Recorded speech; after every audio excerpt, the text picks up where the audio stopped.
So hello there and welcome to a brand new episode of the DNF1 F1 Podcast, a show where we take all of the latest news, gossip and events in the world of Formula One, and we'll relay that back to you for your listening or viewing pleasure, depending on which platform you choose to follow us on. And of course, guys, as always, we're approaching the F1 summer break and it's really, really hot in the UK right now. And fortunately, not as bad as it was for the British Grand Prix review. But joining me on this episode of the DNF1 F1 Podcast as we talk about the sprint race and was it a success, amongst other things, and what we would like to see it change. Joining me, my co-host, Mr. Courtney Pine. Courtney, how are you doing? Are you okay? Yeah, hello, everyone. Certainly looking forward to this one. It's been an interesting few days, to say the least, to be a Formula One fan. Very much in the news at the moment. I'm looking forward to discussing this topic once more. Yeah, absolutely. Same here. And of course, for those of you that are familiar with the young man that's joining us, we are absolutely buzzing and delighted to have with us a very special young F1 YouTuber, very much a big rising star in the F1 community. It is Formula One's favorite Lithuanian. It's Aldas. Aldas, thanks very much for joining us on the show. How are you doing?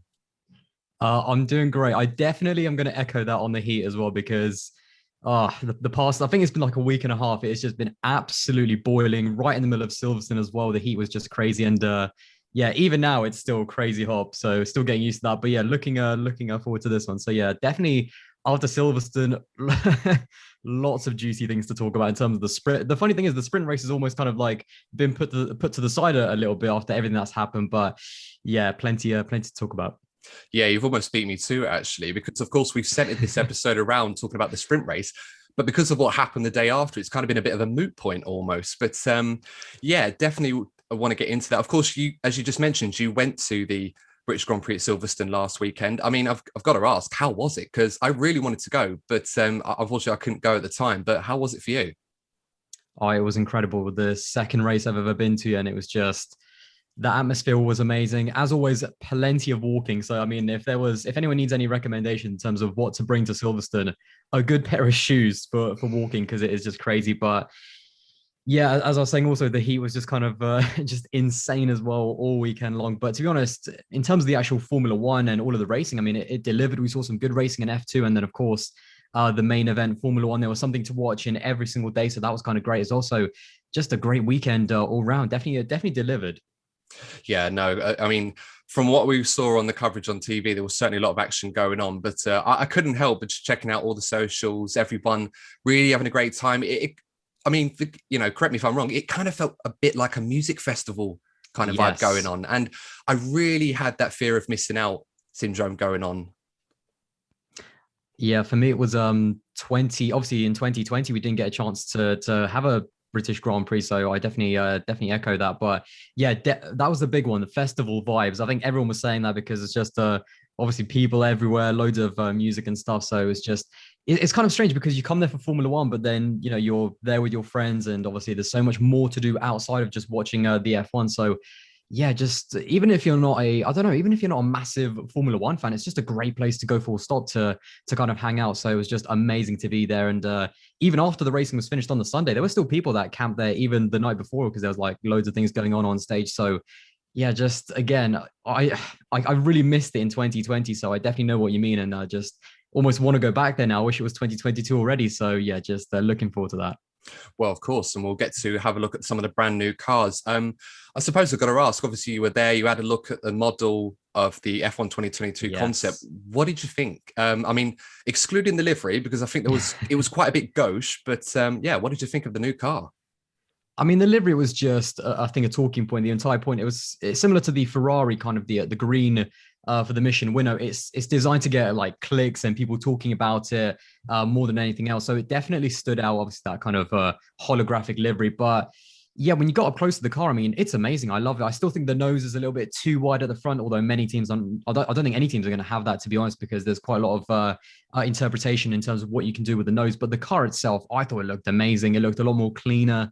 For some reason it looked lower than the regular cars, which was kind of strange, but yeah, absolutely loved it. I think I'm really excited to see what the teams are going to be able to do. Also a little bit worried because we know Formula One teams sometimes can take really good cars and because of just the way they are, they can turn them into not very good looking cars. Let's just say like in 2014, that was definitely oh god, yeah, exactly, yeah. So yeah. I'm kind of optimistic to see them in 2022, but cautious at the same time. But I loved it, to be honest. Yeah, and as long as they provide the desired outcome in terms of close racing, I don't think we're going to care what they look like. I'm hoping that we don't see a repetition of what we saw with Caterham. I think you're talking about 2014. That one sticks to mind. The Toro Rosso. For the more mature fans will probably know what I'm talking about, what that looked like. The step nose on the Ferrari 2012. As a Ferrari fan, that was definitely an vacuum cleaner. Yeah, pretty much. But yeah, of course, let's get into this now. Aldas, first things first, of course, congratulations on getting to 100k subs on YouTube. It's a massive achievement. And I've got to ask, have YouTube sent over that silver plaque yet? It's on the way. It's on the way. It took a little bit of time to kind of like sort it out in terms of get it shipped, but yeah, it's on the way, and I'm just so excited to get it because obviously you see like, I mean, just even watching other YouTubers, you see them get their silver play buttons, and you just think, wow. I mean, could you imagine getting that one day? So to actually maybe have it hopefully very soon, unless it gets like lost and delivered to someone else's house, and they have my play button. But yeah, to get it with like my name on it is going to be just mad. So yeah, it's been kind of crazy. Obviously, incredible to get to 100k, but when you get that play button in your hand, I just think I don't know what it's going to feel like, but I can't wait for it to arrive. I'm gonna probably do like a little unboxing on one of my socials or something just to kind of show the entire experience. So yeah, I'm so buzzing. Oh, absolutely. I'm definitely looking forward to seeing that. And of course, as you said, if it gets lost in the post and it somehow finds its way to me, I'll promise to send it back. But I might do an unboxing of my own and just pretend, just to get a bit of a taste if we ever get that far ourselves. But of course, such a huge meteoric rise on your YouTube channel, now over 20 million views, which is incredible to say the least. The channel's been going for a few years now. I think the best way to describe your channel, for those of you that haven't already checked out Aldas' stuff, I definitely recommend it. Brilliant channel. I'll leave a link in the description for you. It's very much a channel that's informative on F1 topics, but it's very much opinion based on stuff, obviously your opinions in Formula One. But as I say informative because one of my favorite videos on that channel was the video that you did recently about Lotus, the old Lotus cars in the 70s, the Colin Chapman ground effect cars. Really enjoyed that. I guess my question for that one is, what made you decide to really want to make a channel based on F1 opinions in that nature?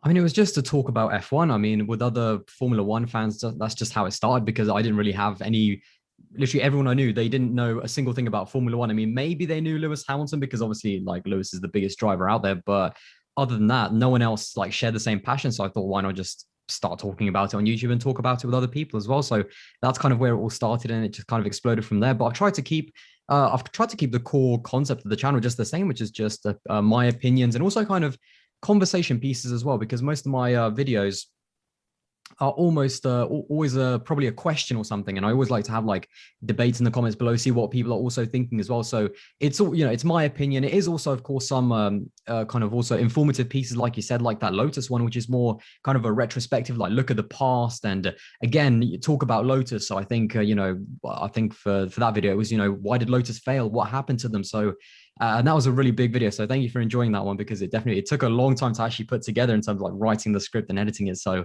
that's great. But yeah, the channel's maintained the same, but I've improved in quality. So it's still kind of very me, because I like to, it is all about my opinion, but I like to talk to other people about Formula One as well. No, and that's it. You hit the nail on the head. That's kind of, I think for a lot of us that were into F1 for so long. I mean, Courtney and I have known each other since our school days. And one of the things that we had in common from the get-go was Formula One. And even then, we probably didn't have many other people in our friendship groups that were really into Formula One. So I suppose the best part of the F1 socials, your channel, several other channels as well, social media, is that it's created a community where loads of F1 fans who probably didn't have friends or other people that are really into the sport to now come together in an open forum where they can enjoy content like that or engage with it or offer their own comments and opinions. And I don't think we speak highly enough of that. I think that's one of the best parts of it. Certainly for me personally. I don't know about you both on that one. I think the one thing we've probably noticed most with our channel is if Lewis Hamilton wins a race or Lewis Hamilton is a topic of conversation, the channel does better, but the comment section can become just a little bit difficult, because it just seems that it seems that Lewis is such a divisive character that you've probably seen like 1,000 times more than we have. But whenever you speak about Lewis, you just get full-blown arguments in the comment section. And yeah, it's a very different atmosphere, let's say. World War III, basically. Yeah, I mean, pretty much. It's funny because we had a video not long ago and it had about, I think it was like 100 comments, which is insane for us.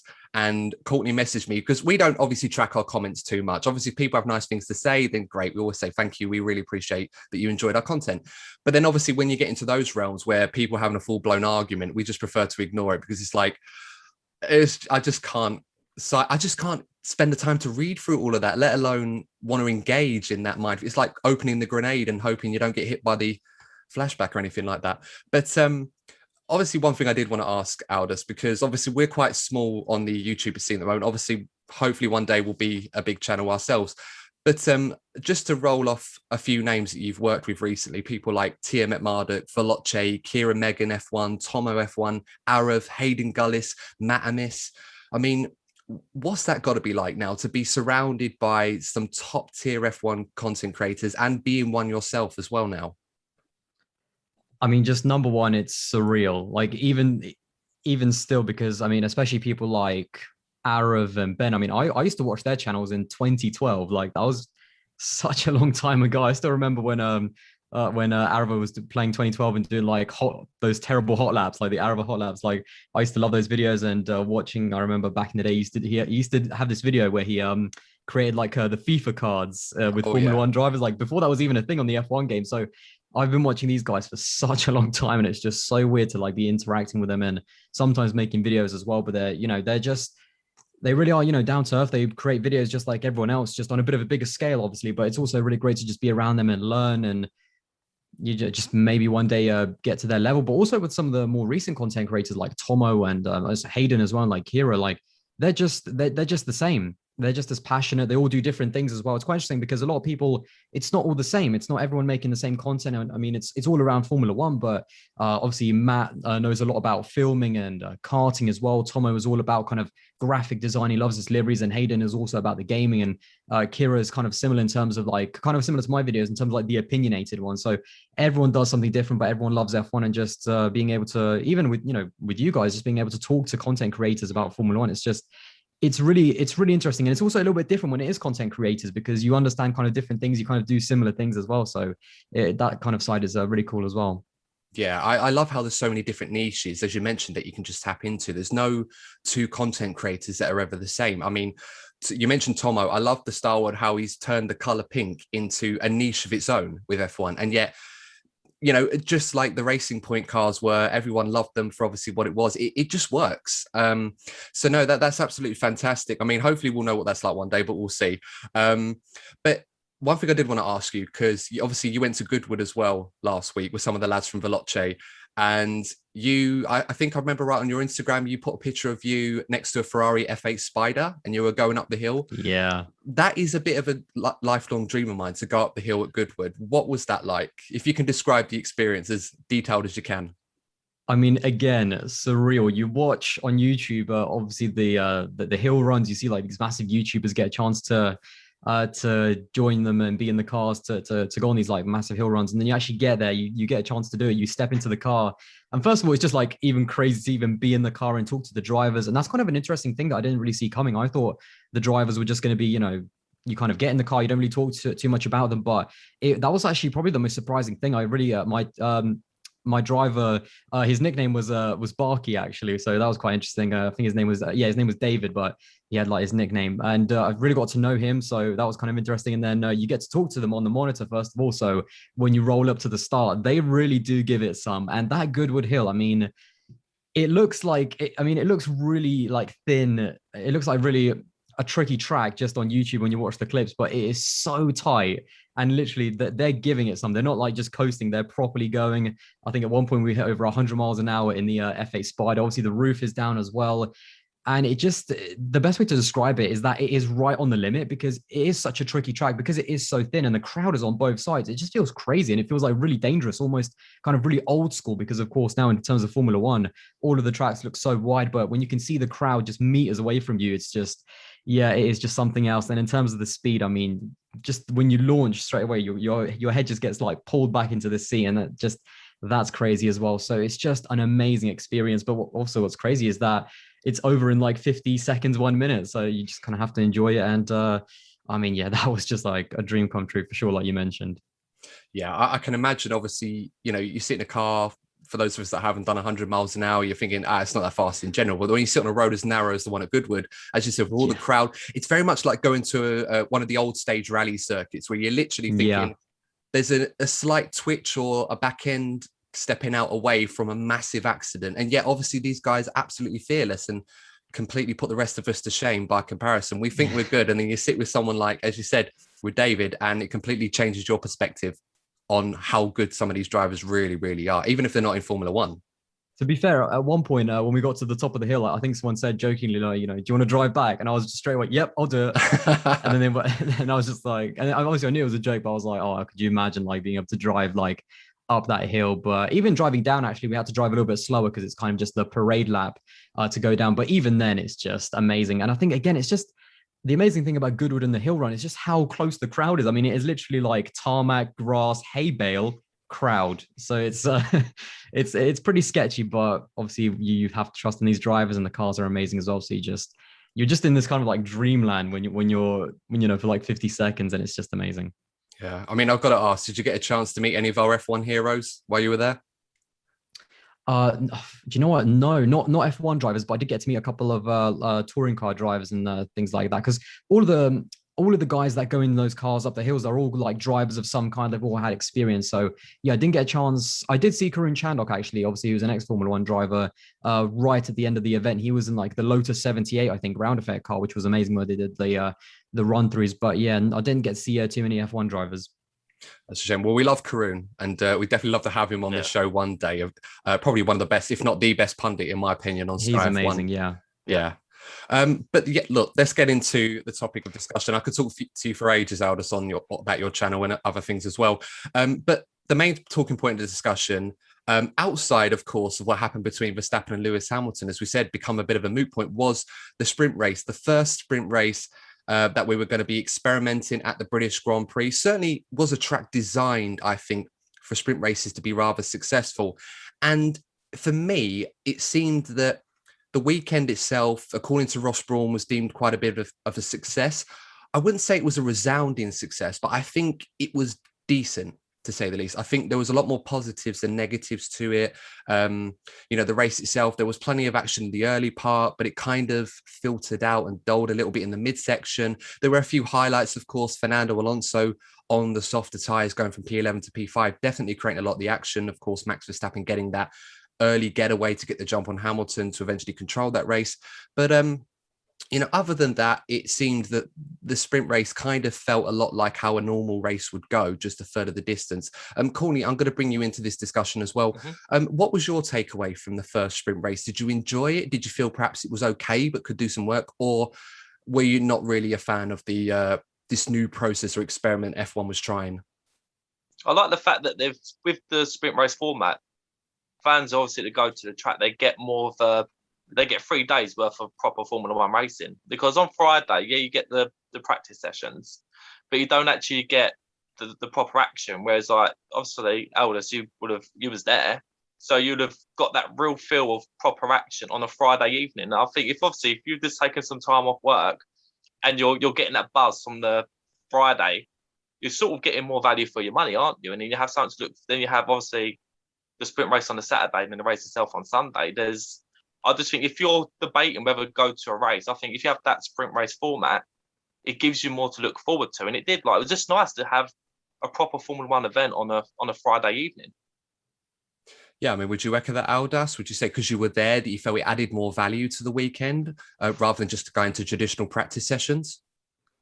Yeah, 100%. Because one of the things I'd say about Silverstone is, in a strange way, the race is, to me, it was probably about 60% of the entire weekend in terms of all of the sessions, because there, again, like I said, there's so much to do outside of the races and just hanging out with your mates and doing all the stuff and seeing all the cars. Like, that's the other 40% in terms of enjoying the weekend. So to have a competitive session in every single day, it really did just I mean, it was just really, like, again, better for your money. Every single day there was a premier event. So we had obviously qualifying on the Friday, which was a little bit strange at first. It did feel like you almost weren't there. Even though it was Friday, it didn't feel like Friday in a strange way. And then to have even that little mini race on the Saturday, which was the sprint. I mean, again, for the first 2 laps from the grandstands, it was extremely exciting. The crowd obviously weren't too happy because obviously most of them were Lewis Hamilton fans, being the British crowd. So they weren't too happy. But even seeing Alonso's amazing start on the little screens at the end of the race, so that definitely delivered on the Saturday. And I feel like on the Sunday, obviously, again, when you have that's what everyone's looking forward to. That's when there is the most people for the race. And again, the race was really great as well. And so from the grandstand, especially to get the feel of the crowd. So it was, I think it was a really big success. Obviously, when I got back and actually watched the entire weekend in its entirety in terms of every single session, for sure, I think it was always better from the grandstand than maybe with the actual race itself. So that's maybe one of the things where maybe the crash with Lewis and Max, which we're going to get to in a bit, I'm sure, maybe it made it a little bit better than it was, but certainly being there, it was really good. Yeah, absolutely. And I think, you hit the nail on the head earlier when you were saying that, there's a large proportion of the weekend was centered around this, of course, owing to changes to the calendar for F2 and F3. And of course, the W Series now being included on the F1 calendar, which is brilliant, of course, because there's so much great racing in that W Series. There's so many great women drivers. Jamie Chadwick, great example, and Alice Powell, of course, doing so well at Silverstone this weekend. It's great to have the ladies on board as well, adding to the event. So even if you didn't have the sprint race, you're still going to get a lot of racing going on over the course of the weekend when you're there in attendance. Yeah, and do you know what? The one that the kind of because again, there's loads of racing going on, like W Series, F2, and F1. But the one that stuck out to me was actually this these historic race cars, not Formula cars, but historic just cars like Shelby Cobras and Mustangs and Lotus Elans. And there was like different race cars from different eras, like 60s and 70s and 80s. And to hear them, there was a Corvette Stingray. It was unbelievable. It was so loud. I mean, it was even louder than the Formula One cars. So there's so much different racing going on. And obviously, those cars are all over the place, just losing it on the back end. Because I was sat at the final cornering club. And yeah, definitely there was a few little shaky moments, a few spins as well. So there's just so much to see. And I feel like, again, from a fan's perspective, I feel like the sprint quali format definitely delivered. We saw quite a bit of excitement, both in the sprint. And I don't think it actually took away from some of the excitement in the race in terms of from the fans' perspective being there. Every single lap, there was something to look for. And all of the racing was really great. So I think, again, in terms of for a first time, I think it was a big success. I still think there is a few things that could be changed. It still felt a bit weird when Lewis Hamilton got his pole on the Friday, but it was a really great lap because obviously he managed to beat Max Verstappen. He was on a bit of a roll at that point in terms of the season. But the fact that it wasn't pole position and it didn't mean as much, it was like the lap didn't feel as good as it probably was, if that makes sense. So maybe that, maybe you can kind of take away a little bit from there. But overall, I thought it was, overall, I agree. I think it was a success. Yeah, no, absolutely. I mean, I'm glad you mentioned the historic cars, though, because obviously the pictures we were seeing was Charles Leclerc driving the Ferrari, obviously the first Ferrari that won a Grand Prix in Formula One back in 1951, Jose Gonzalez. So it's a shame Charles couldn't repeat that feat in the same way Fernando Alonso did that for the 60th anniversary in 2011 when he went on to win. I think that was the only race Ferrari won that season in 2011 at the British Grand Prix.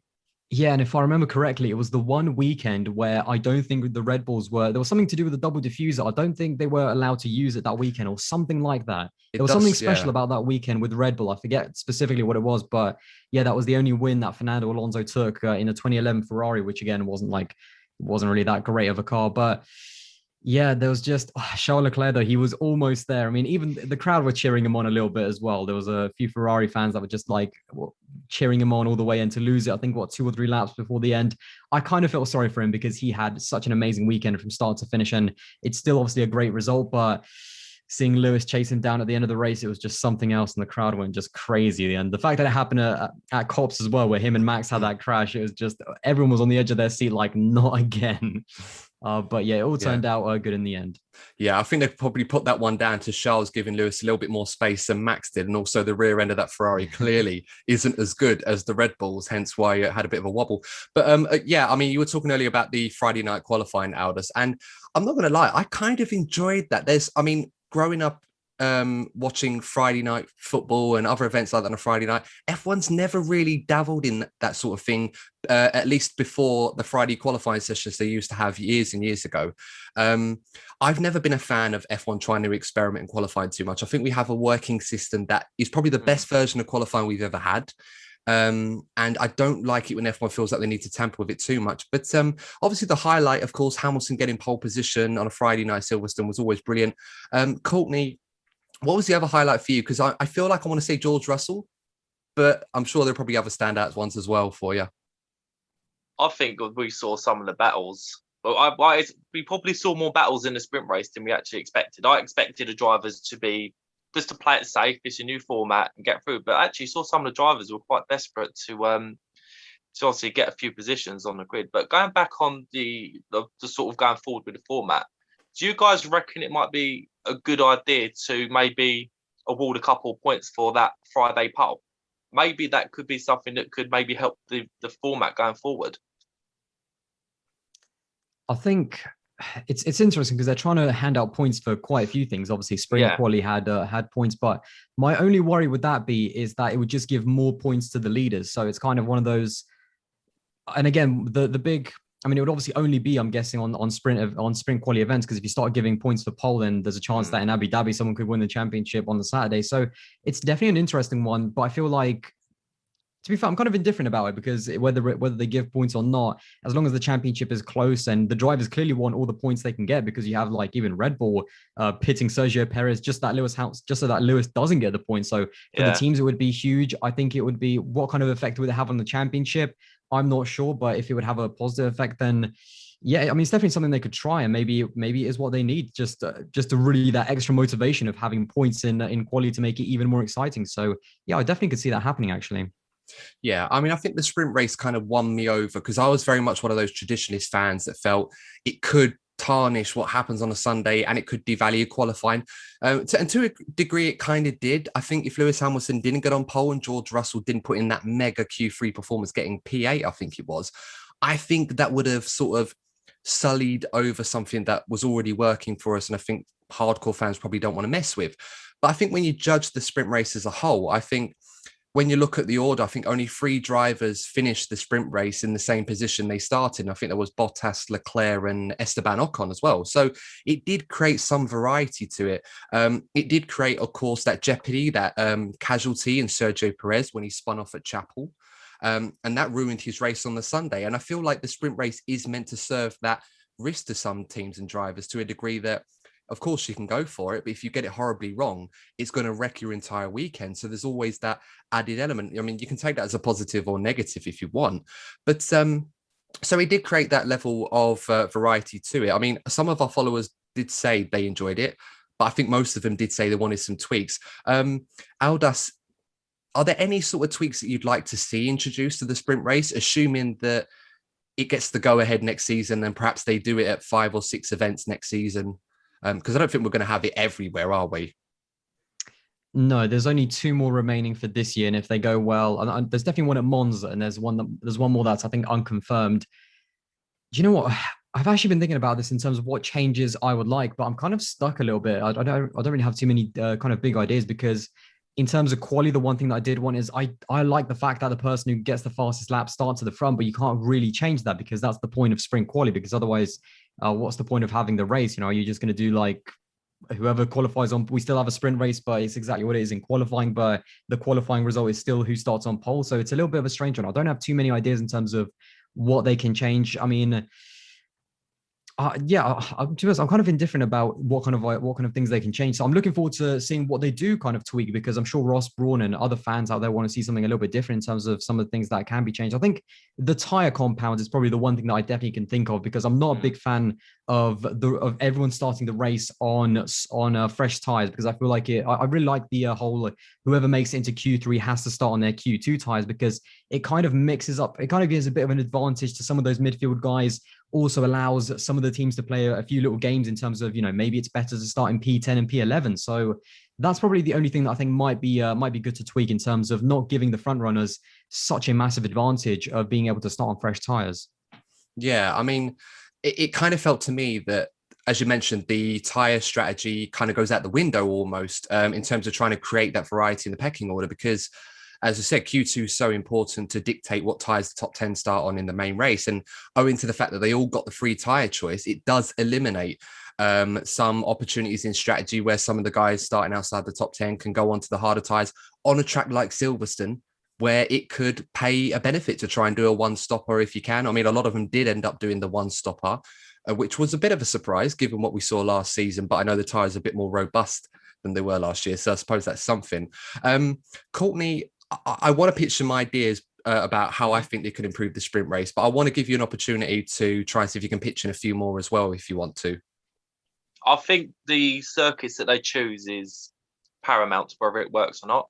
I think at Monza, it could be a very good idea, because we see what happens in Q3 when everyone's trying to avoid the slipstream. Do you remember when Charles Leclerc got pole? Was a couple of years ago? And it was a joke, wasn't it? The whole thing was an absolute joke. So 2019, yeah, it was a bit of a shambles, wasn't it? So I think with the sprint qualifying, I think that could really make. Well, Monza's a fantastic circuit. It's a fantastic weekend, but the one downside it was in 2019 was the qualifying. So hopefully the sprint qualifying will actually make the weekend a lot more better. And we do have this issue with some of these modern circuits where the race weekend can be a bit drab. So hopefully maybe trial it in a couple of these newer circuits, and hopefully it gives us a better weekend.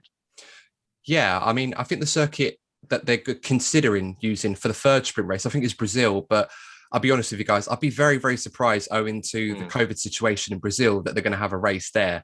And I think people are saying it might be Kota now instead of Brazil, like as kind of like a backup option. So yeah, but I think definitely Courtney, I think he nailed it. The circuits are paramount, because I mean, could you imagine like a sprint quali in Monaco, just another stint of Monaco? I mean, the first lap would be great, but then it would literally be, and I mean, no one's going to dive down the inside of Monaco. So it would literally be like 16 or 20 laps, because Monaco is a lot shorter than Silverstone, 20 laps of just nothing. So yeah, the circuits are paramount. Yeah, I mean, was it always saying you can't win the race going first into Sandoval or going for it, something like that? I can imagine. I've seen a YouTube video in the past, I think it was an F1 2012, where someone was showing like red flags was so rare, but you could get one at Monaco where everyone just crashes into each other. And then in the end, you've got like 2 cars left on the grid from the restart. I'm hoping for, well, I'm not hoping for that, obviously, but I can imagine a scenario where someone just gets desperate and then, yeah, it'd be chaos at somewhere like Monaco, or you just get a procession where everyone just follows in a queue for 20 minutes and nobody's enjoying that. But yeah, I would like to see them borrow some ideas from what they do in F2 and F3. For example, I like Friday qualifying. I think that did work to a degree because of the drama and obviously what we saw at Silverstone. But obviously pole position, that has to be the award, not the speed king, if you like, because they had to give Lewis Hamilton something for setting the fastest time at the weekend. I thought that was a joke, by the way. I saw that on social media at first. I thought it was someone was just joking. And then when I actually saw that it was actually on the award, I was just like, oh my God, that is so cringe. Well, the best... that definitely needs to be changed. Oh, definitely, yeah. I mean, the weirdest part for me was obviously when Max won the sprint race and they paraded it around on a coach with the old reefs that they used to have 8 years ago. And I'm like, it's just... I quite like that. I'm in the minority there. I thought that was kind of cool. It was a throwback. I actually quite like that. You know what? But I must say, do you reckon when Lewis Hamilton retires and like you look through his wiki page, it'll be, I don't know, 120 wins, 125 poles, and then 2 Speed King awards? Do you imagine seeing that on his wiki page?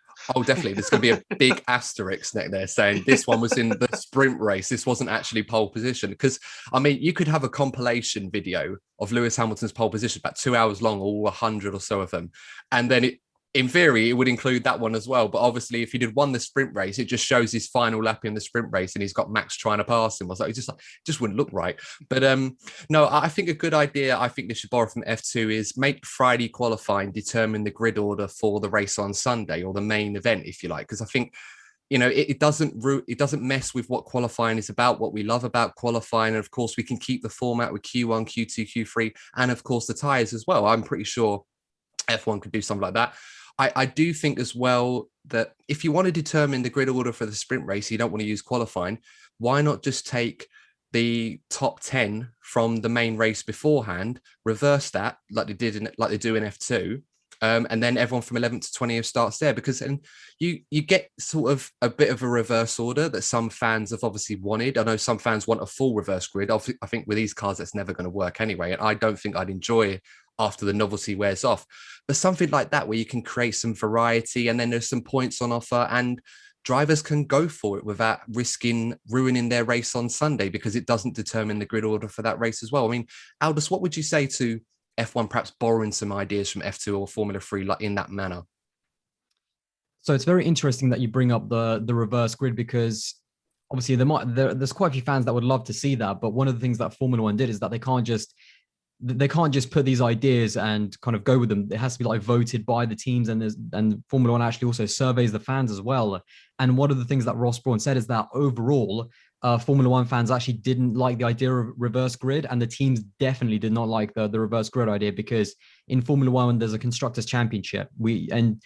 You shouldn't be deterred from making a good car. You should be rewarded, and that's the entire ethos of Formula 1. So that's the reason why reverse grids in any kind of form have never been kind of put through.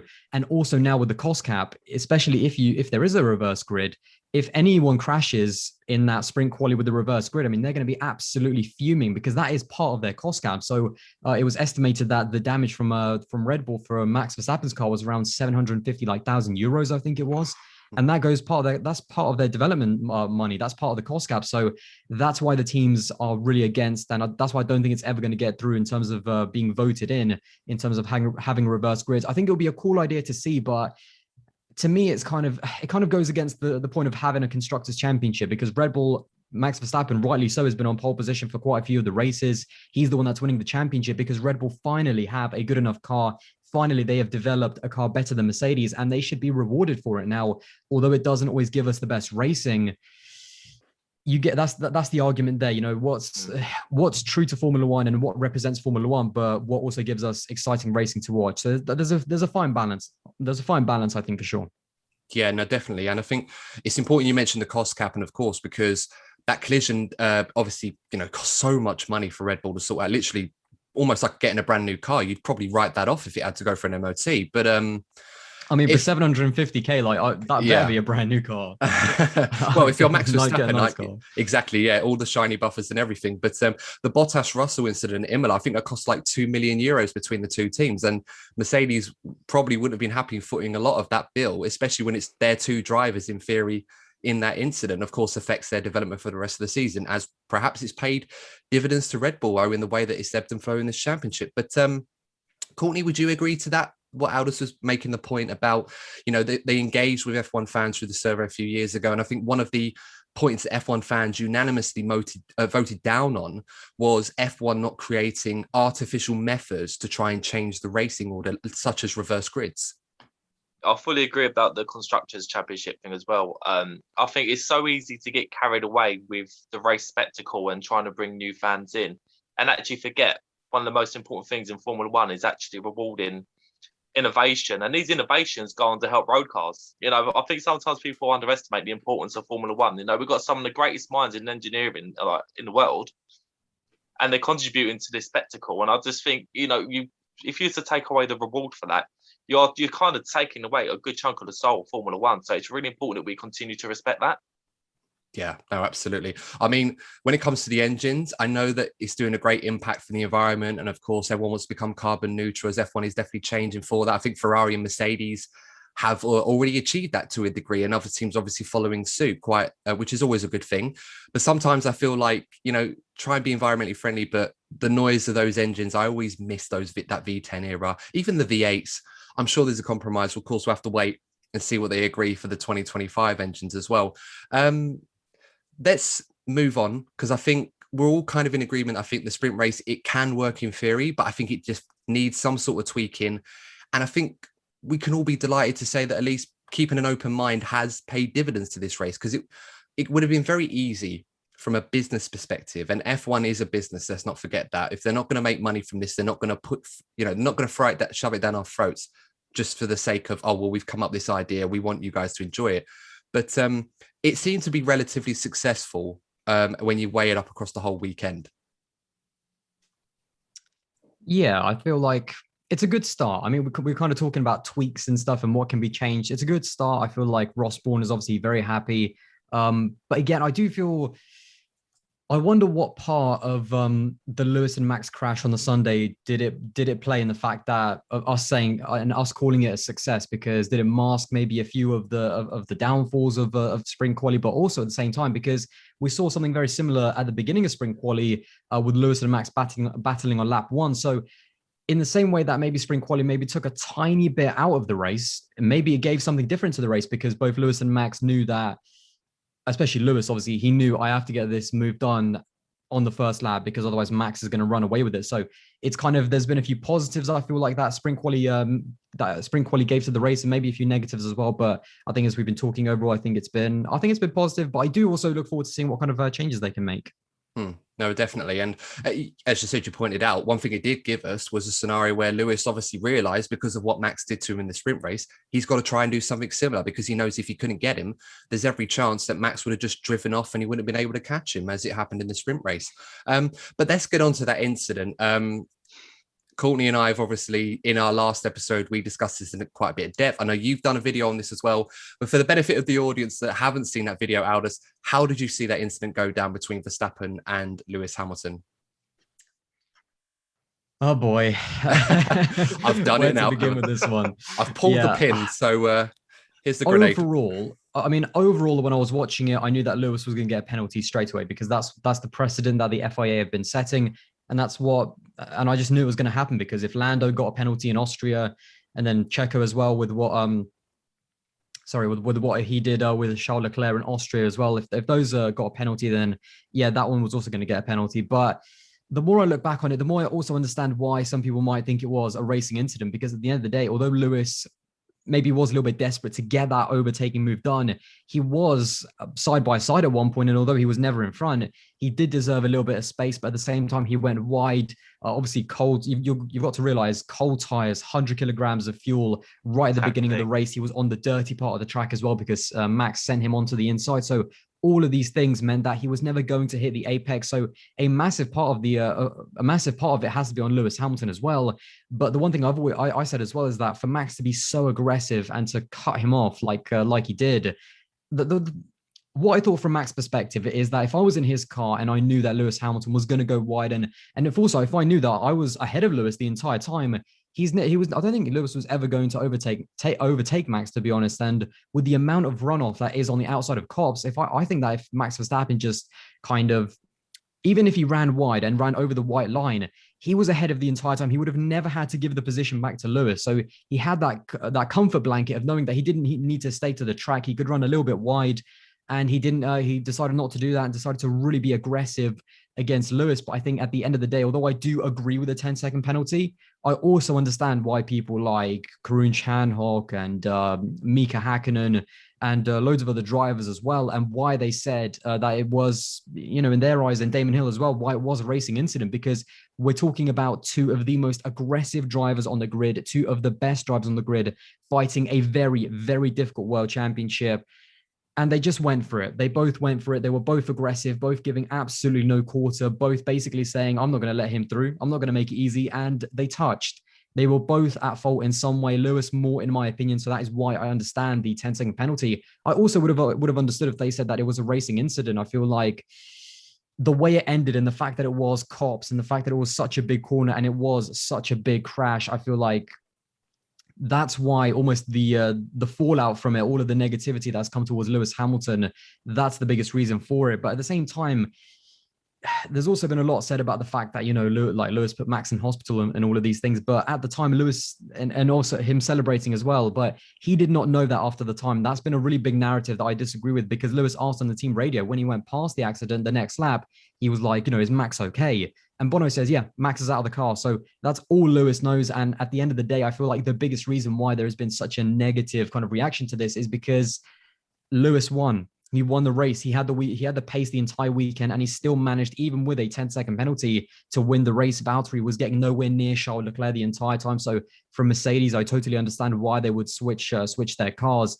And if Lewis doesn't win the race, if he finishes in third, I'm not sure there is as big of a reaction. But the stewards can't preempt that. The stewards don't know that Lewis, with a 10-second penalty, is still going to win, and you can't just say, oh, because Lewis crashed Max and Max is not going to score anything, that's it. We have to completely ruin Lewis's race, because then it's a really strange way of judging it. I feel like, again, there's blame on both sides, and there's also a big reaction from both of their fan bases, because both Max and Lewis have really maybe too loyal and maybe too kind of energetic fan bases at times. And there's been a few, obviously, bad things said as well. So it's just a really kind of strange incident. It's the entire kind of world of Formula One has had a really strange vibe over the last week. So I'm kind of just like, to me, yeah, Lewis was at fault. He got a 10-second penalty. He still won the race because he had the pace, but I'm just like, that's it, just move on from this one.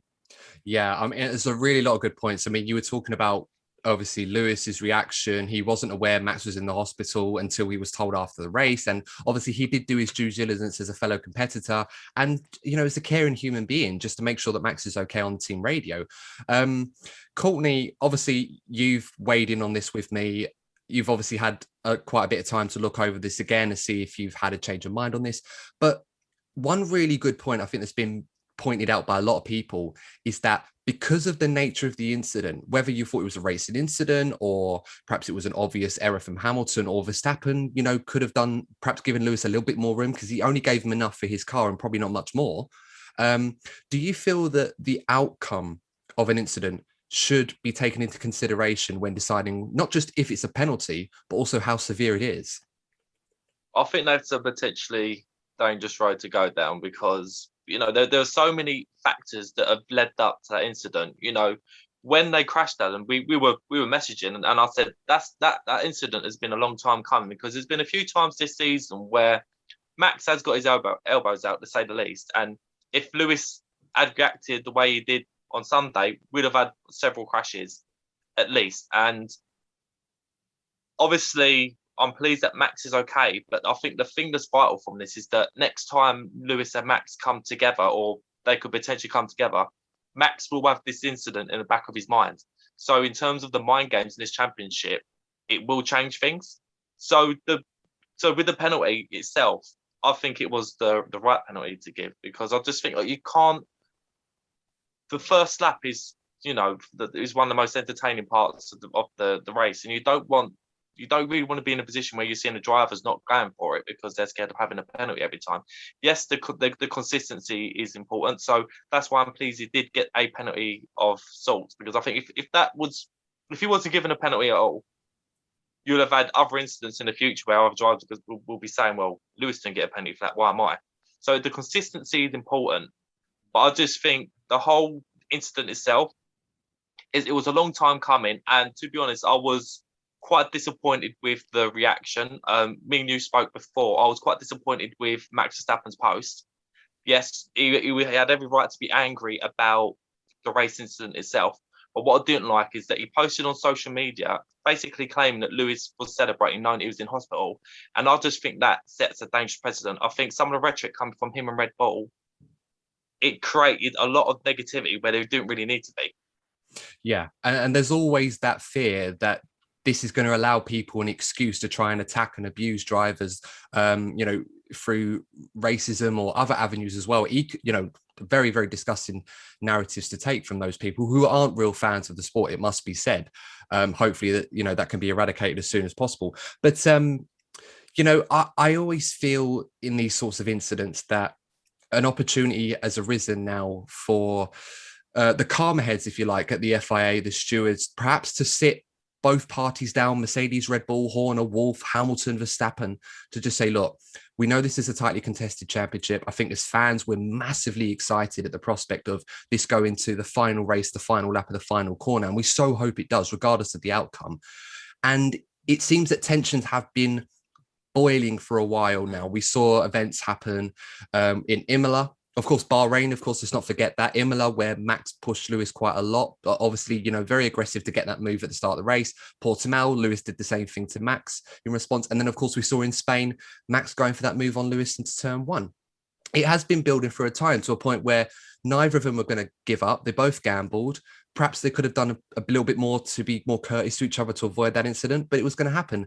And I suppose it's now set a precedence where the gloves potentially are off now between these two, and we could see this sort of thing happening a little bit more. And in the sort of sphere of social media that we have, that we didn't have when the likes of Senna and Prost were fighting, Alonso and Hamilton were fighting, that it is very, very similar to what we saw then. So, I mean, Aldas, do you feel that this could potentially blow over into more incidents, potentially perhaps at Hungary, at a track we're probably expecting Red Bull to do well, so Mercedes and Hamilton might have to try and gamble again? Or do you feel that calmer heads are going to prevail and they'll just, reset everything and then just go and be more respectable to each other?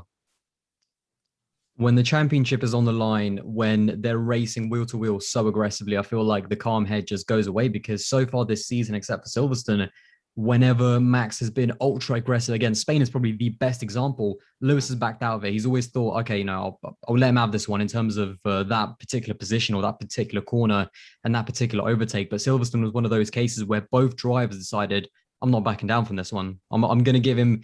Max only gave Lewis enough space for him for if he was on the racing line, which he was not. And Lewis was obviously side by side the entire time and then backed out right at the end. But he didn't want to give Max too much space either. And it was just, that is why that incident was so close. And that's why it happened, because two drivers right on top of their game, so aggressive in terms of overtaking, never wanting to give up.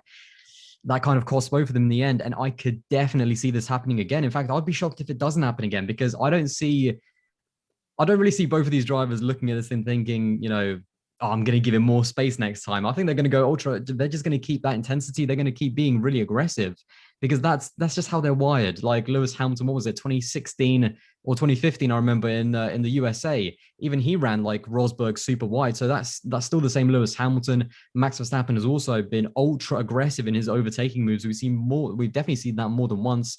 So yeah, again, I'd be surprised. I've been surprised that it didn't get any closer, just even leading up to Silverstone. But I feel like Lewis Hamilton has been a little bit more passive, a little bit more thinking in terms of the long term. And Silverstone was just like, I'm going to get through lap one. I need to get through and I need to win this, because otherwise I'm going to fall even further behind in the championship. So yeah, Hungary is going to be very interesting. I feel like Red Bull are going to be very strong around that track, especially with Max. And it's another one of those tracks where turn one, turn two, that kind of 3-4 configuration, it definitely allows cars to go side by side. It also allows cars to be run wide as well, kind of into the grass. So I think, could we see another incident like this? I mean, maybe they're going to be a tiny bit more conservative in Hungary, but I think we're going to see another incident like this, or certainly maybe not in terms of a 51G crash, because I think that's more towards the fact that it was at Copse in such a quick track. But I definitely predict that there's going to be more fireworks throughout the season.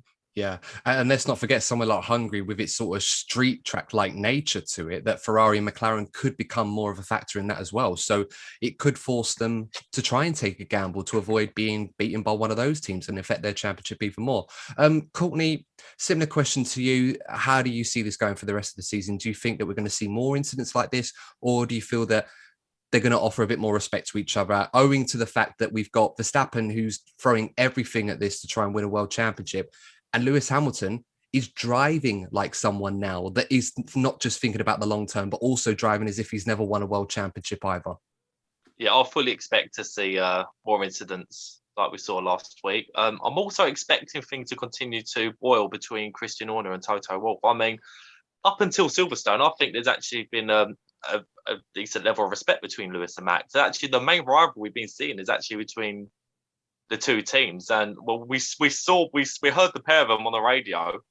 So both obviously trying to get the points across. Toto Wolff with his emails, So I really do expect most of the tension has been between the team principals, and I think that's actually gonna. I reckon it's really gonna blow up between them two before we see it happen between Lewis and Max. Yeah, I mean, I can see Aldas. Obviously, you're smiling, try not to laugh when you're hearing that, and I don't know about you. Obviously, got to weigh in on this as well, Aldas, between these two, but it's a bit like a soap opera drama or something. Box office. Maybe there's room, because in the era now of YouTube boxers entering the scene and making a lot of money, that perhaps we need to get someone like Eddie Hearn involved in F1 and get Christian Horner and Toto Wolff go a few rounds for charity. What do you reckon? I know who my money would be on, that's for sure, in that fight. Definitely Toto, yeah.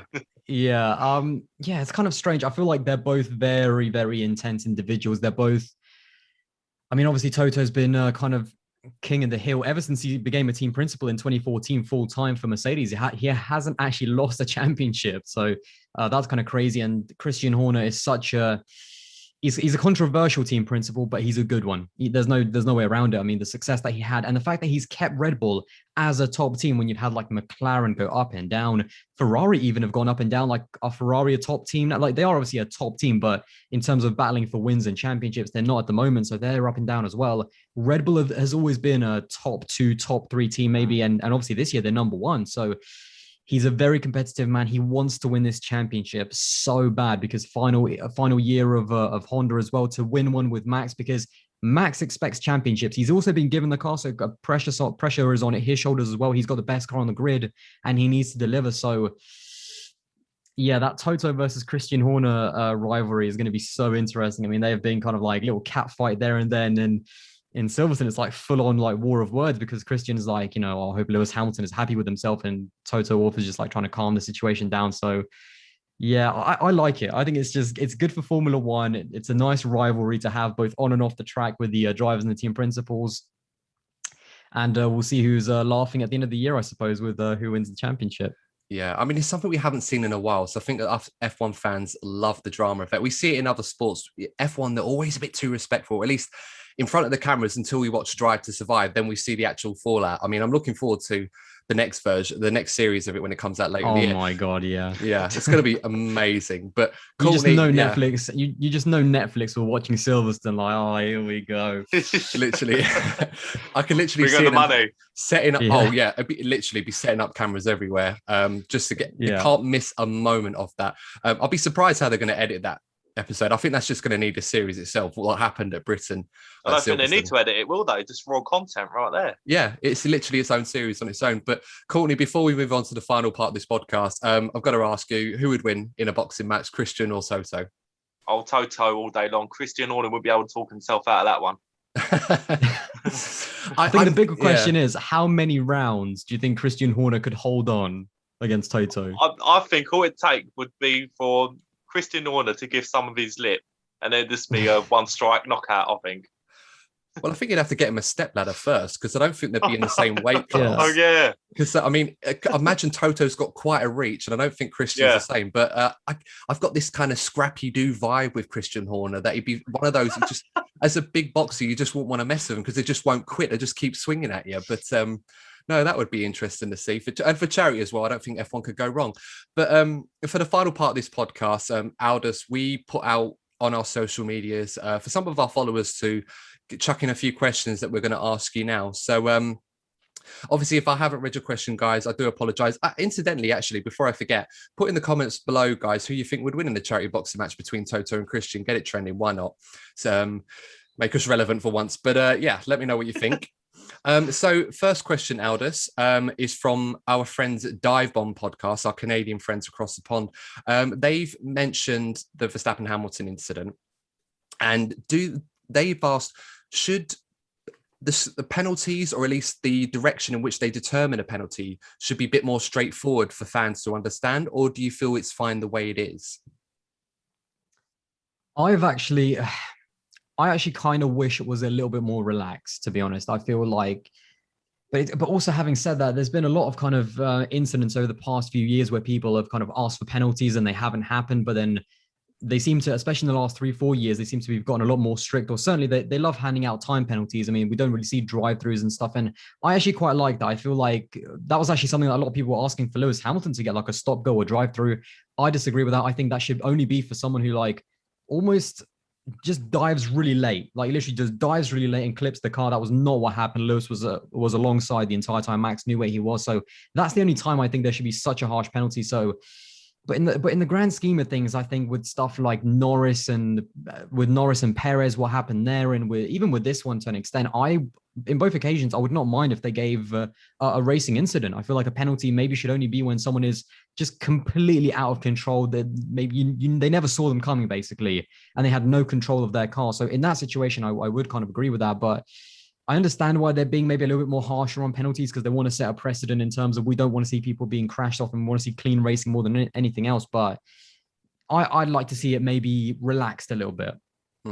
Yeah, I can agree to that, because I feel that particular incident between Norris and Perez, I think the stewards took 16 laps.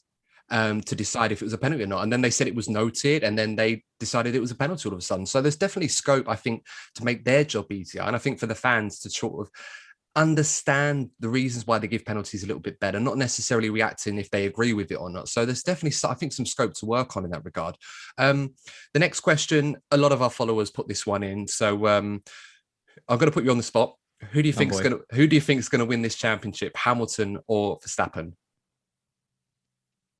And I think as a follow-up, do you think Verstappen needs to win this championship this year to cement his legacy, perhaps? No, I don't. No. I don't think that's true at all. I think that's almost thinking a little bit too much in the moment. This would be a big one. I mean, if he did lose this one, I definitely think it would be quite a big part of his legacy, because he does have the best car. There's no doubt about it. Across the entire season, the Mercedes is good. They have like one more little mini upgrade package coming, and that's it. Red Bull are all in on this year. They're going to keep developing this car. So I don't think it's going to be make or break for his legacy, because the guy's 23, 24, 20. Yeah, I forget now what Max is. I mean, if he wins the next 10 titles, are we going to, just like, kind of like alternative universe, if he wins the next 10 titles, are we going to look back and say, but he's not an 11-time world champion because he lost back in 2021. So no, he's too young for it to be kind of legacy defining at this point. But who do I think is going to win this title? The problem is that obviously Max at the moment looks like the favorite, because even though Lewis is caught up, he's got the best car. He's on a roll. If you actually take away Baku, where he got unlucky, and this race where he got crashed out, he's been close to flawless. Like little mistakes like in Bahrain maybe, but Max has been close to flawless. But you just can't ever count out Lewis Hamilton. I'm gonna go Max. I think he's gonna get it. I feel like the car is just too good, and Max is just too good as well. But I don't know. You can't count out Lewis Hamilton. That's what I'm saying. I wouldn't be surprised if Lewis did win it, or at least took it to a title decider, because especially the one thing we saw with Lewis in 2017 and 2018 versus Seb is that when we get to the Belgiums, the Spas, the Hungarys, like that portion of the season which we're entering right now, that's usually where he goes on a bit of a roll. So do you know what? If Max is like one race ahead, over 25 points ahead after Monza, then I'm going to say 100% Max. But if Lewis can win maybe 2 of the next 3 races, I think he's always in the fight. Yeah, no, I think that's a fair point. And I probably should clarify, when I say cement legacy, what I mean is if, because this season is so competitive with Lewis Hamilton, it's literally neck and neck most of the time. Of course, granted, Max has been driving superbly most of the season. He's had the best car for most of the season. But if he doesn't beat Lewis Hamilton this year under those circumstances, let's assume the next 2 years Lewis is in Formula One, the Mercedes is not competitive, unlikely, but, could happen. There's always that sort of doubt in people's minds when they judge Verstappen amongst the all-time greats that he didn't beat Hamilton when they were into competitive machinery together. It's kind of like, my mind, Alonso versus Schumacher 2006. Fernando Alonso won in 2005. Yeah, it was a great season, but that Ferrari was terrible. Michael was never in a chance, but he beat Michael in a competitive car against him in the Ferrari. That, to me, kind of cemented Alonso's legacy as one of the greatest drivers of all time, because he beat Michael in a Ferrari that could win a world championship. So for me, that's kind of what I mean when I say cement Verstappen's legacy, because he could win 10 world titles, like you say. But if he doesn't beat Lewis Hamilton in that kind of machinery, when Lewis has got an equal chance to some degree, it does dent it a little bit, in my opinion. Yeah, it's always a really difficult one, but I feel like the fact that we're even talking about this in terms of Max Verstappen's legacy versus the greats, and the guy hasn't even won a championship yet. I mean, he hasn't won anything, to be honest, in terms of, obviously he's won races and stuff, but he's not in that championship discussion in terms of how many titles does he have, like what does his championships, how do they compare to the other championships? He's not there yet, but he should have a championship by the end of the year. But the fact that we're even talking about this, I think it just shows the caliber of driver that he is, and his legacy already is one of the very best drivers ever. It's just about now delivering on that hype and delivering on that pace in terms of championships. Yeah, I mean, Courtney, you've been saying quite a lot that you're worried that this new era of Formula One could be dominated by Max Verstappen in the same way Lewis has dominated this current one. Yeah, I'm just hoping with these big regulation changes, you might see some equal racing, because I'm really excited about the Lando Norris's, the Leclerc's, George Russell's, and I think I was a little bit worried that we might not have another golden generation, because we've been blessed with some of the drivers we've had in the last decade or so, and I'm fearful that Max Verstappen could dominate the way that we have seen with Schumacher and Lewis, and I'm just hoping these regulation changes can give the likes of some of the drivers I just mentioned a chance to really have a go and challenge Max, because yes, Max is exceptional. I do expect him to dominate. I'm just hoping these guys get the chance to show what they can really do. Yeah, absolutely. And, you mentioned Leclerc obviously was brilliant at Silverstone, showed again why he's still one of the top drivers out there, just needs Ferrari to give him that car. Lando Norris, of course, been superb this season, which brings me nicely to the next question, Aldas. Again, this was another one that quite a few of our followers recommended to us. They wrote, who has been your driver of the season so far and why? I was literally thinking about this actually about an hour ago, because I was watching a video by The Race. And Scott Mitchell in that video actually said, at this point, is Lando Norris the driver of the season versus Max? I mean, it's so difficult because, again, I'm going to go with Lando Norris, because I feel like for him to be third in the we're almost halfway through the season, and for him to be third in the championship is ridiculous. Like, he is getting so much out of that car, and this season I thought was going to be huge for him. I thought it was going to be huge for both Ricciardo and Norris, because it's going to kind of lay the groundwork for the coming years. Because was it going to be Ricciardo's team? Was he just going to come into McLaren? And Norris did a great job in his rookie season. He did a great job in 2020, but he didn't beat Carlos Sainz. And as close as you are, you need to be beating these drivers if you want to be a world champion. You can't just say, oh, I out-qualified him over the course of 2 years, but he did beat me in the championship. You have to, that's all that matters, beating your teammate and being the number one. And the way he has stepped up is unbelievable. Ricciardo coming in, I mean, Ricciardo, he's making Daniel Ricciardo look second tier, and Ricciardo's kind of like struggling. And the fact that Lando has scored points in every single race, he's on a 15 race point streak, which is the longest one as we're recording this after Silverstone and before Hungary. He has just been incredible. He's always had that quali pace as well, although it seems like the Ferraris maybe have been a little bit better in qualifying, but in terms of the races, Lando Norris has just been unbelievable. Even in Silverstone, he would have finished probably second or third had it not been for that pit stop. So another podium. But then at the same time, I've also got to give a shout out to Max as well. I don't want to make it like I'm underestimating Max, because as I said, he's been close to flawless. He's been close to flawless. And had it not been for that tire failure in Baku, he definitely would have won that. And had it not been for his collision with Lewis Hamilton, he might have won this one as well. So it's so close between them two, but I'm probably going to go Norris just for the fact that he is third and capitalizing every single time Perez and Bottas are having a bad race. And it's obviously because those two are struggling just a little bit. Valtteri has not been having a great season, and Perez is still acclimating to being at a top team and having all of that pressure on his shoulders. But Lando Norris he's just picking up every single point that he can when those two struggle. So for me, Lando and Max he's just there. So yeah, Lando. Yeah, no, that's a fair point. I mean, it's very easy to say that the guy that's winning the championship and been as brilliant as Verstappen has been the best driver. But I think you've obviously got the usual caveat in when you've got the best car overall, it's quite easy to look good, although that, again, would probably do a bit of a disservice to how brilliant Verstappen has been. He's really stepped up this year, or at least ironed out the edges in his arsenal of attributes, if you like, in order to be at the level where he can compete with Lewis Hamilton to a degree where he could be the toughest challenge he's ever had. In terms of a championship, I think you probably wouldn't be too far off with a shout like that. Courtney, you were sort of nodding your head a lot with the Lando Norris appraisal from Aldas. So would you agree to that? Has Lando really been the driver of the season so far? Yeah, I think not only on track, but I think he's shown his maturity. Because the concern of mine, I've been watching Lando from the junior categories, and as much as I've loved, him being a meme lord and everything, it's been fun to watch. But I was slightly concerned it's going to start affecting his racecraft. And we're seeing this season that he's really taken a step up. And another thing, I'm glad that people are starting to acknowledge that actually, I don't think Daniel has been as bad as people make out. It's just where Lando has done so well, it's actually made Daniel Ricciardo start at McLaren seem actually worse than it has been.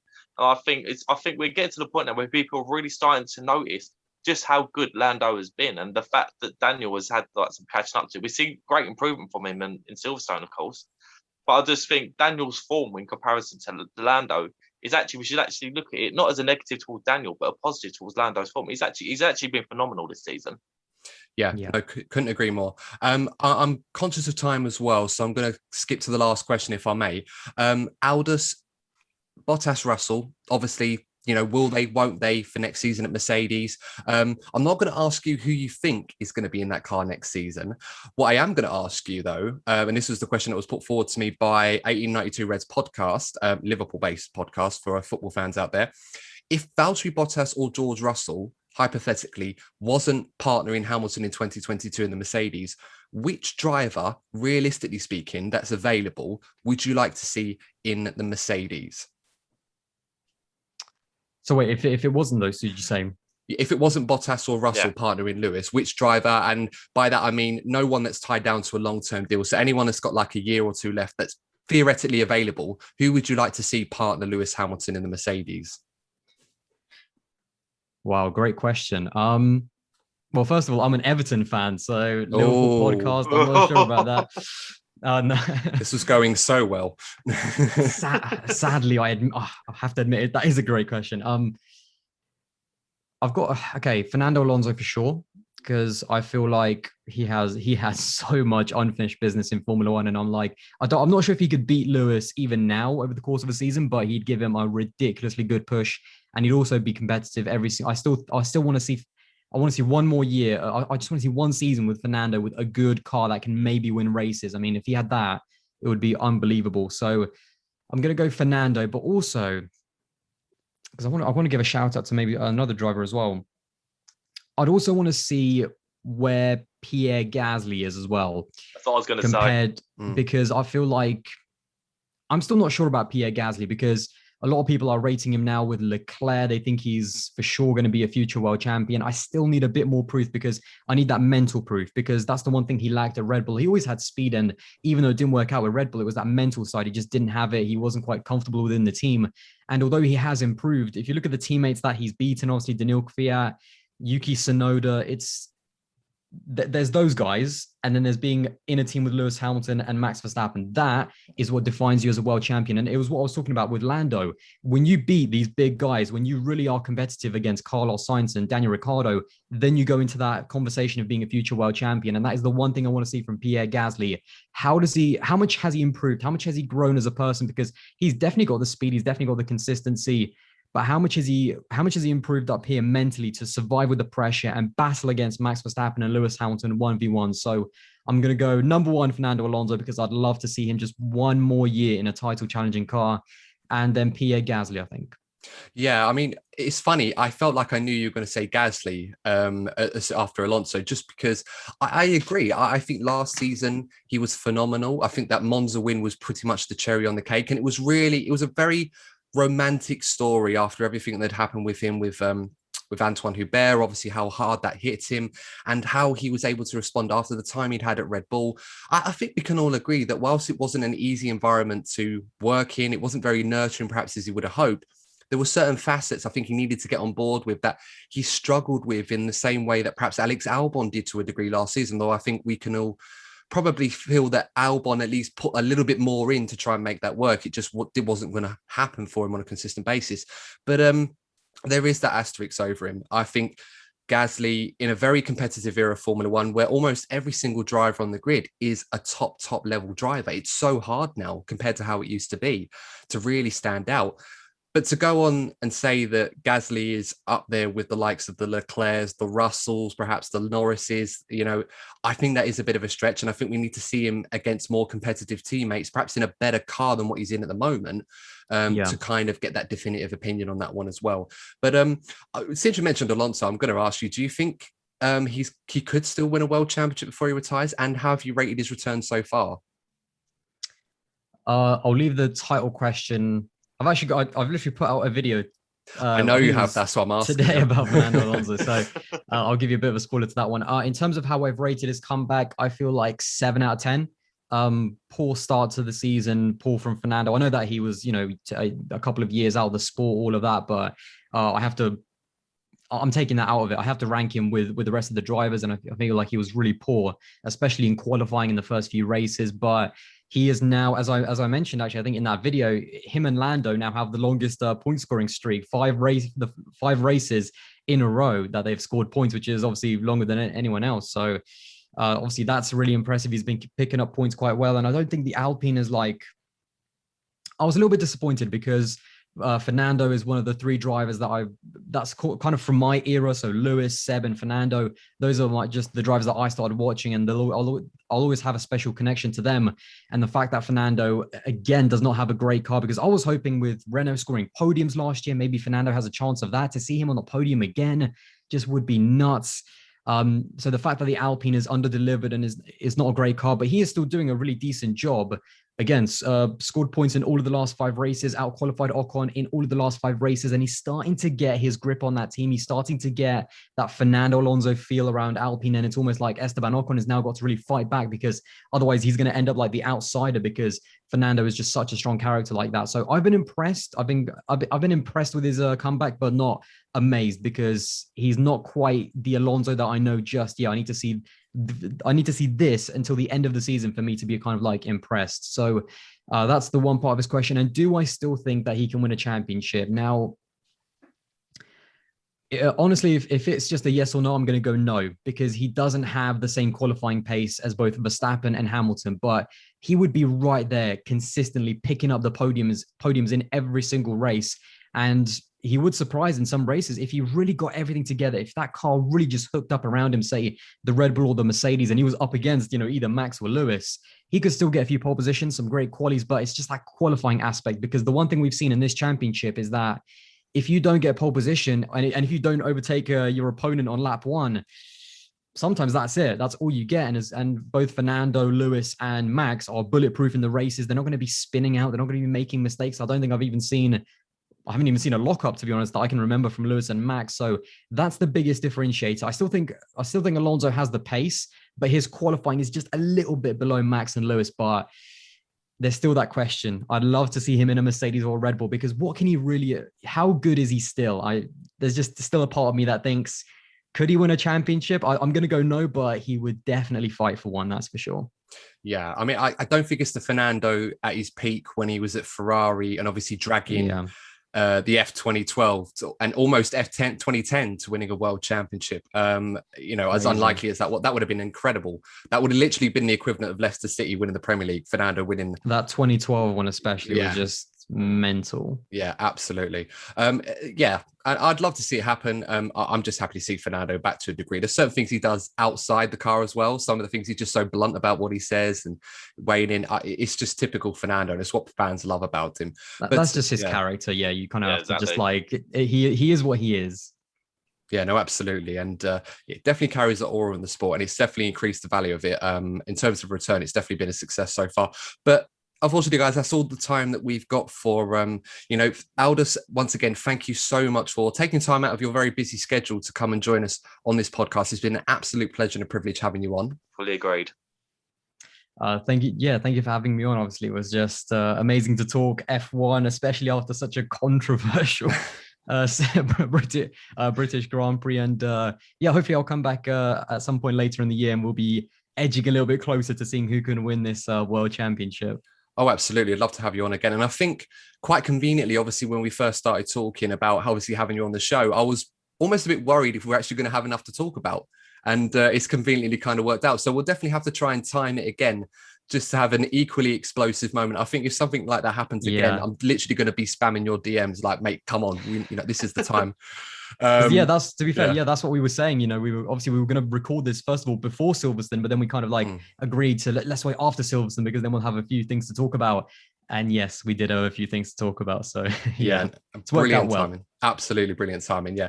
But of course, guys, if you have enjoyed this episode of the DNF1 F1 podcast, please do give it a like if you're watching on YouTube, and consider subscribing to the channel. As mentioned before, I've left a link in the description below for Aldas' channel. Of course, if you haven't checked out his channel, where have you been? This guy's mega big, and his content is fantastic. So definitely check it out if you haven't already. And of course, if you are listening to us on your favorite podcasting platform, thank you so much for tuning into that, and make sure to give us a like and a follow on there. But until then, guys, we will see you in the next episode of the DNF1 F1 podcast. So stay safe, and thanks for tuning in. See you soon.